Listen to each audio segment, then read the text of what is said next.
Hello guys, welcome back to the YouTube channel B R Jaddi. और आज के इस वीडियो में हम डिस्कस करने जा रहे हैं about the book money master the game. आज डे 55 है 75 हार्ड डे चैलेंज का। और आज के इस वीडियो में हम डिस्कस करने जा रहे हैं this book is going to change your way of thinking. और इससे हम जो इनिशियल स्टेप्स आज से ही हमारी लाइफ में स्टार्ट कर सकते हैं, उन स्टेप्स के बारे में मैं आपको बताऊंगा। ठीक है, तो रियल टेक अवे के बारे में बात करेंगे। स्टोरी बहुत लंबी हो जाएगी, इसलिए टू द पॉइंट आते हैं। ये बुक टोनी रॉबिन्स की है। This book explore the world of personal finance and investment studies. ठीक है, और अब मैं आपको बताने जा रहा हूँ की टेकअवेज फ्रॉम द बुक। ठीक है, अबाउट फाइनेंशियल फ्रीडम। ठीक है, the book emphasize the goal of achieving financial freedom and provide a step by step guide to help reader to control of the financial life. ठीक है, financial freedom क्या है? ठीक है, about getting a life where you don't need to worry about anything. ठीक है, about your bills, about your life, about your expenses हैं, और living the life that you wanted for ever. ठीक है, इसका ये कोई टारगेट नहीं कि 50 मिलियन, 100 मिलियन, 200 मिलियन टारगेट हमको लेके चलना है।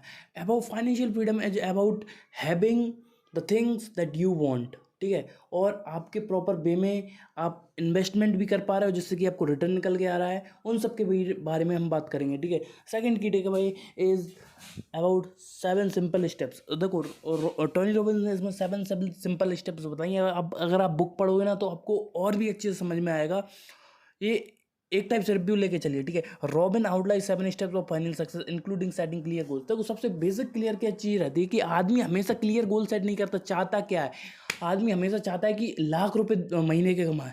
ठीक है, बट वो इनिशियली वो पहुंचना नहीं चाहता 10,000 रुपये, 5,000 रुपये। हर बंदे का यही गोल है कि मेरे को लखपति बनना है, करोड़पति बनना है, लाखों में रुपये नोट छापना है।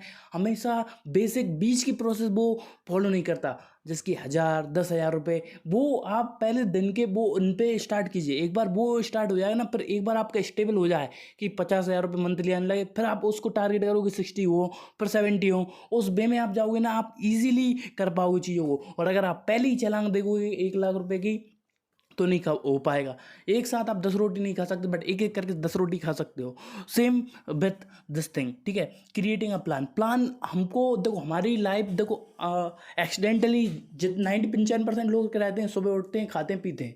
ठीक है, और उनको पता नहीं चलता, दोस्तों के साथ टाइम स्पेंड करते हैं विदाउट नोइंग एवरीथिंग वो चल रहा है। ठीक है, एक्सीडेंटल लाइफ जी रहे हैं। एक प्लान बना के प्रॉपर वे में लाइफ जियोगे ना, तो जो आपकी ड्रीम लिस्ट है, जो भी आपको करना है जीवन में, टू डू लिस्ट है कि मेरे को यहाँ पे जाना है, वहाँ पे जाना है, वो सारी चीज़ें आप लिखो, तब चीज़ें हो पाएंगी। और अगर आप सोचो कि हाँ हो जाएगा, ऐसे हो जाएगा, अरे ऐसे कुछ नहीं होता। You must have a fire in you that you must stick to your plan and you must create your plan. ठीक है, नेक्स्ट कि टेकिंग कंसिस्टेंट एक्शन। ठीक है, ज़्यादातर लोग क्या होते हैं, थोड़ी बहुत असुविधा आई, कहीं पर रिलेशनशिप में कुछ हो गया, कहीं पर कुछ रिश्तेदारी में कहीं पे चले गए।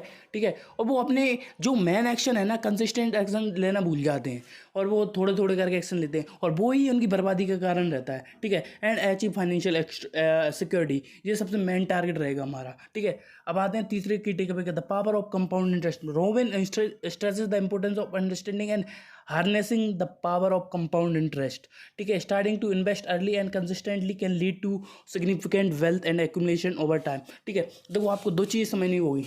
ठीक है, first bright side of compound interest. ठीक है, कंपाउंड इंटरेस्ट देखो, प्रॉपर वे में आप SIP करके इन्वेस्टिंग करोगे ना, तो आप अच्छे वे में कर सकते हो। प्रॉपर वे में रिसर्च करके आप स्टॉक मार्केट में भी इन्वेस्टमेंट कर सकते हो। ठीक है, उसका compound interest proper stocks buy करके प्रॉपर वे में कर सकते हो। ठीक है, उसके लिए मैंने बहुत सारी वीडियो ऑलरेडी एक्सप्लेन की कि स्टॉक मार्केट में कैसे इन्वेस्टमेंट वगैरह करना है। वो सारी चीज़ मैंने स्टॉक मार्केट की रिगार्डिंग की, वो आप वो वाली वीडियो देख के जाके चेक कर सकते हो। ठीक है, अब हम आते हैं कि dark side of compounding interest. ठीक है, ठीक है, अगर आप सही वे में अगर कंपाउंड इंटरेस्ट को यूज़ नहीं कर रहे, तो वो नेगेटिव वे में आपकी लाइफ में यूज़ होगा। ठीक है, आपकी देखो, अगर आपकी अच्छी आदतें नहीं है तो आपकी बुरी आदतें डेवलप होंगी। और अगर आप सुबह नहीं उठते तो आपकी देर से उठने की आदत हो जाएगी। अगर आप रात को जल्दी नहीं सोते तो लेट जगने की आदत डल जाएगी। ठीक है, और जो स्लोली स्लोली आपके टाइम खाती जाएगी, आपकी लाइफ को बर्बाद कर जाएगी, और अंदर से आपको खोखला कर देगी। ठीक है, ये चीज़ें आपको समझनी पड़ेंगी। जब तक आप ये बातों को नहीं समझोगे ना, तो जीवन में आगे नहीं बढ़ पाओगे। इस बात को समझो गहराई से कि कंपाउंड इंटरेस्ट हर जगह काम करता है। हर जगह आपकी डेली हैबिट्स में जो भी आप कर रहे हो, ठीक है, वो सारे एक्शन एक आपको अच्छा रिजल्ट दे सकते हैं या फिर बहुत बेकार रिजल्ट दे सकते हैं अगर आप गलत काम कर रहे हो तो। ठीक है, तो अगली की टेक अवे पे आते हैं हम। अगला की टेक अवे है हमारा, एक मिनट, ओके। अगला की टेक अवे है हमारा asset allocation, diversifying investments across different asset classes की प्रिंसिपल।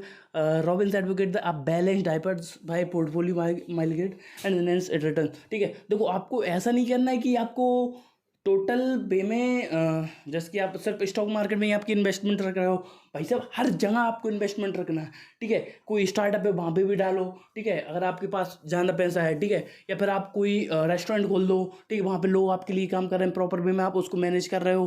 ठीक है, आपके किसी भाई को दे दिया आपने, मतलब रिलेशनशिप में रिश्तेदार को बिठा दिया, तो वहाँ से भी पैसा आना चालू हो जाएगा। ठीक है, आप स्टॉक मार्केट में भी आप डिफरेंट डिफरेंट सेक्शन में इन्वेस्ट कर सकते हो। ठीक है, पावर एनर्जी में, ठीक है, फार्मा में बहुत सारी वो रहती हैं सेक्टर, उन सेक्टर में जाके आप इन्वेस्ट कर सकते हो। प्रॉपर स्टॉक चुनो कि जो आपको लॉन्ग टर्म के लिए रिजल्ट दे सकता है। ठीक है, अब हम आते हैं जैसे कि डाइवर्सिफाई पोर्टफोलियो के बारे में बात कर रहे हैं। ठीक है, आपको रियल एस्टेट में भी इन्वेस्ट कर सकते हो।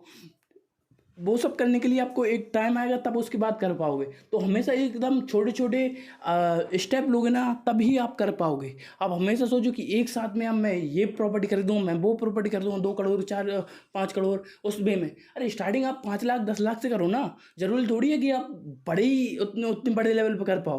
ठीक है, एक छोटे लेवल से स्टार्ट करो तो बहुत बढ़िया रहेगा। ठीक है, इन्वेस्टमेंट भी स्टॉक मार्केट में करो। ठीक है, स्टॉक मार्केट में आपको नहीं बोलूँगा कि एक बार में आप 10 लाख से स्टार्ट करो। अरे शेयर बाय करो, जो आपको प्रॉपर कंपनी है उस पर रिसर्च किया आपने, उसमें उस पर्टिकुलर कंपनी में आपने 10,000 डाल लो, 5,000 डाल लो, या SIP करने लगो। ठीक है, म्यूचुअल फंड्स आप बाय कर सकते हो, बट मैं आपको रिकमेंड नहीं करूँगा, क्योंकि म्यूचुअल फंड्स की मार्केटिंग बहुत तगड़ी है। आप इंडेक्स फंड में जा सकते हो। ठीक है, जिसमें कि आपको बेटर रिटर्न निकलेंगे। म्यूचुअल फंड की मार्केटिंग तगड़ी है, इस कारण से लोग म्यूचुअल फंड को प्रिपेयर करते हैं। बट आप थोड़ा और रिसर्च करके, थोड़ी और मेहनत करके, थोड़ी प्रॉपर एडवाइस लेके आप इंडेक्स फंड में और अच्छा रिटर्न निकाल सकते हो। ठीक है, अब हम आगे आते हैं अगले की टेक अवे पे, fees and cost. The book addresses the impact of fees and cost on investments returns. ठीक है, Robbins advises readers to be aware of minimize fees and to maximize their net return. ठीक है, कभी भी उस property को मत खरीदो जिसकी हाइप बहुत ज़्यादा है।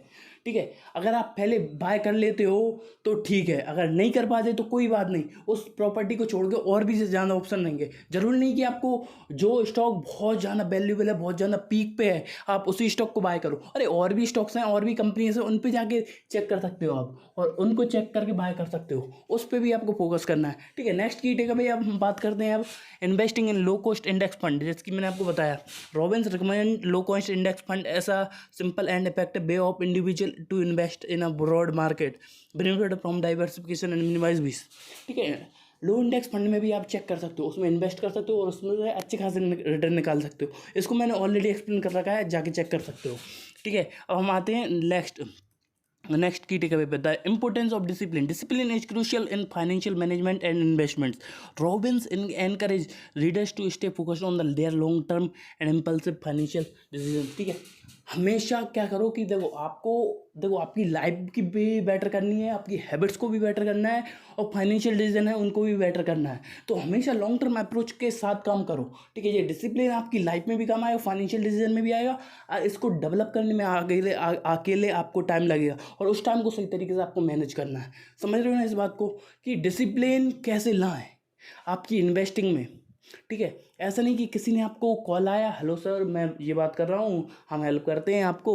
ठीक है, और आपने उसके कहने पे इंट्राडे में ट्रेडिंग करने लगे, उस वे में आप करोगे ना भाई साहब, बर्बाद हो जाओगे, टोटल वे में बर्बाद हो जाओगे। ठीक है, तो उस बात को आप प्रॉपर वे में रख के चलो। ठीक है, आगे आते हैं अगले क्वेश्चन पे, mastering psychology of the money. The book delves the psychology aspect of money management, addressing the impact of emotion and behavioral biases of the financial decision। ठीक है, आपको इस चीज़ को समझना पड़ेगा कि आपकी इमोशंस और बिहेवियर बहुत ज़्यादा डिपेंड करता है। अगर आप किसी पर्टिकुलर बंदे से इन्फ्लुएंस हुआ है और उसके कहने पे आप चीज़ें कर रहे हो, तो भाई साहब वो आपको एक नेगेटिव डिसीजन भी हो सकता है आपकी लाइफ का, और एक आप नेगेटिव इन्वेस्टमेंट भी कर सकते हो। तो इसलिए आप सुनो सबकी, करो मन की। आपको जो भी एडवाइस दे रहे हैं ना, उसकी बात सुनो, समझो, और आपके रिगार्डिंग अपडेट करो। ठीक है, नेक्स्ट की टेक अवे पे आते हैं हम, creating a life time income plan. ठीक है, Robin emphasized the need of a comprehensive plan that ensure reliable income stream throughout the lifetime and during retirement। ठीक है, तो आपको एक लाइफ टाइम इनकम बिल्ड करने पे फोकस करना है।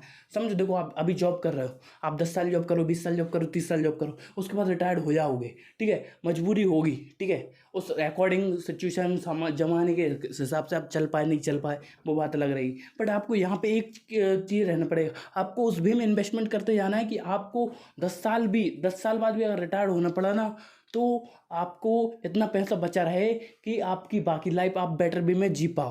तो उस वे में प्लानिंग करके आपको काम करना है, ठीक है। जैसे कि मैंने अभी के अंदर जाइड में बताया था कि गिविंग बैक, ग्रेटिट्यूड रखो, आप जिसकी हेल्प कर सकते हो करो, और आपको बहुत ज़्यादा लौट कर आएगा आपकी ज़िंदगी में, ठीक है, 10 गुना आएगा, 100 गुना आएगा, ठीक है। Last, emergency fund and risk management. Establishing an emergency fund is crucial to financial stability. Robbins also discusses the importance of managing risk including having adequate insurance, ठीक है। अगर आपकी महीने के 10,000 रुपये खर्चा है, 15,000 रुपये खर्चा है, या 20,000 रुपये खर्चा है, उसके रिगार्डिंग लेके आप 6 महीने से लेके 1 साल का इमरजेंसी फंड यूज़ करो, ठीक है, बनाओ, ठीक है। वो फंड बहुत इंपॉर्टेंट है। भले ही अभी स्टार्टिंग में कोई भी इन्वेस्टमेंट मत करो, वो फंड आपका जरूरी है। अगर आप कोई काम स्टार्ट कर रहे हो ना, अनादर काम यूट्यूब कर रहे हो या 17 चीज़ें और कर रहे हो आप, तो उसके रिगार्डिंग आपको ये मेंटेलिटी, ये माइंडसेट होना चाहिए कि आपके पास एक इमरजेंसी फंड हो, कि अगर आज से भी आप कुछ नहीं करते हो ना, तो आपके पास पैसे हैं। तो दोस्तों, ये रहा आज ये बुक का summary, money master the game की। आप सबसे मिलते हैं अगली वीडियो में, तब तक के लिए अलविदा, जय हिंद, वंदे मातरम।